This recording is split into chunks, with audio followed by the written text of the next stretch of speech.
this is how the strength is going up from 3 days to 56 days.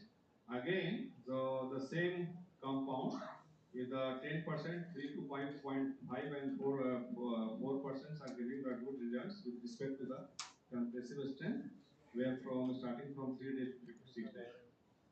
So this is the one graph of the metacolin or nanosilica binder ratio, and you give you just see here corresponding to 0.1 here.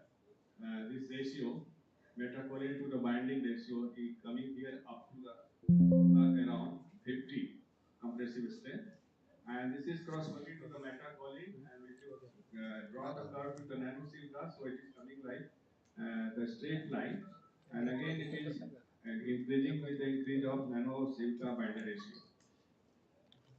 So this is relative strength of the mortar, and corresponding to again this here, this top one, corresponding to the cement of OPC 43 grades, you are getting it here the highest strength, and it is coming around 1.13.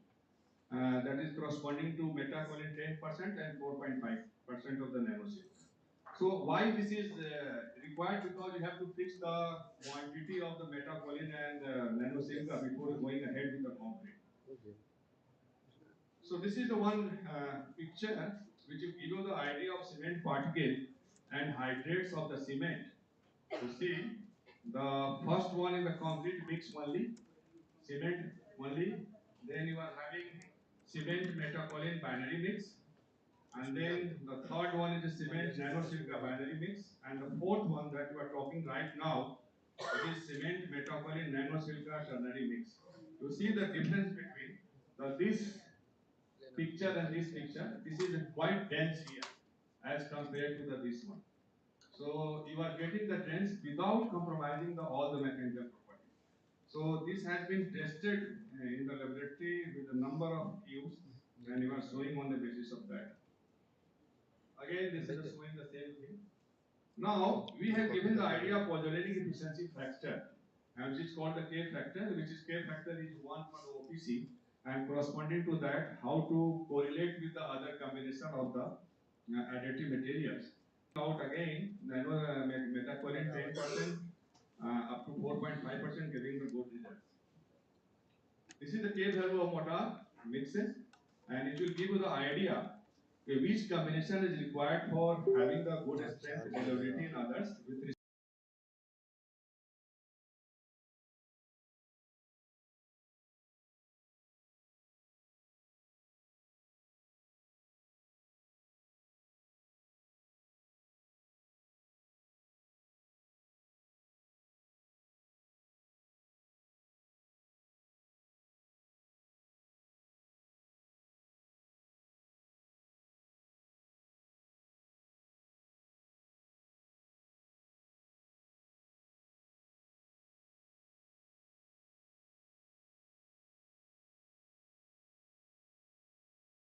These are the instruments that you have used in the ITBHU. In the central instrument facilities are available in there, and these are the references corresponding to the cement, and this is a TGA curve which is given here, and you see this is in the milligram, and corresponding to metacolin 10 4.5, and this is corresponding to metacolin 10 and 4 point combinations are giving you.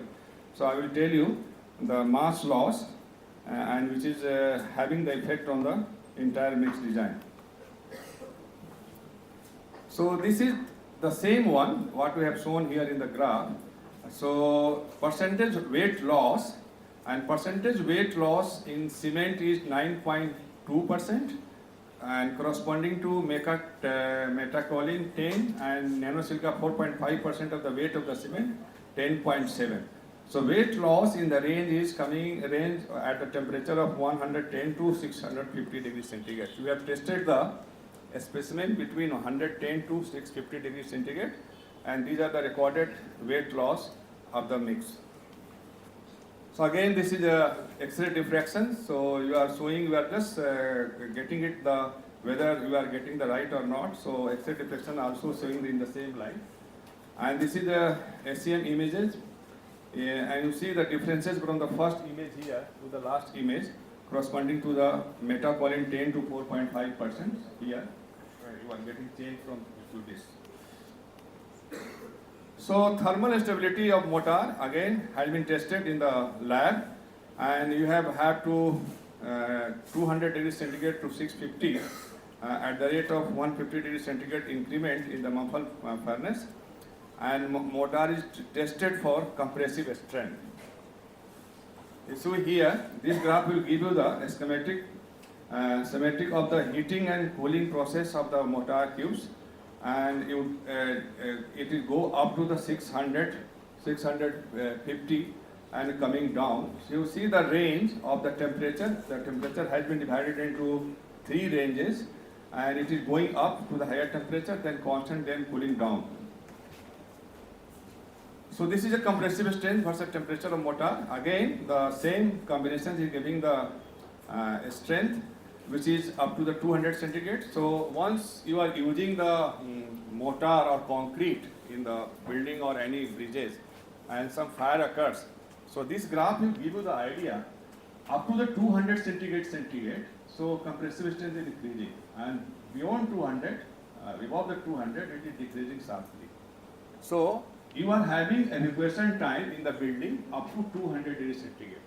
So we can fix here what time is required from fire to go up from 0 degrees centigrade, 27 degrees centigrade, that is room temperature, to 200 degrees centigrade. So this is the evacuation time, and the IS code has talked about that. How to improve this one, 200 to more than 200, so that the evacuation time in the buildings or any important structures will have enough to evacuate the building or any structure. So again, this is compressive strength versus temperature of mortar. So I am not going to discuss the same thing because you are due to the time constraint. So as far as heat resistance of mortar is concerned, you see here, cement, you see the heat resistance, it is coming into the unit 327.41 as far as this index is concerned. But once you are talking about the metacolin, the 10 and 1.5, you see here 10. This is giving the 405.32. It is more. It is having more fire resistance as compared to the ordinary Portland cement. So what we have to do? Have to additive like metacolin, nanosilica, and others, so that you increase the fire resistance from 327.41 index to the 405.38. So this is how this is behaving. We have tested in the laboratory, and this is cracking it. So it means that internal vapor pressure and thermal stresses are more than the tensile strength of the mortar. Now this is a surface cracking mortar. We have also seen in the microscope, and you see the cutting. This is cement, 500 degrees centigrade, and the last one you can see here, this surface from here to here, how it is looking like that. So it will give you the idea how this crack and other curve of the surface is changing with the change of the temperature. This is the same image of mortar at high temperature. Same here. Now, conclusion part of the mortar is metacolin 10 lead to highest compressive strength. Higher metacolin doses 15 to 20% decreases the strength due to the insufficient hydration and reduced pozzolanic reaction. This is one important conclusion.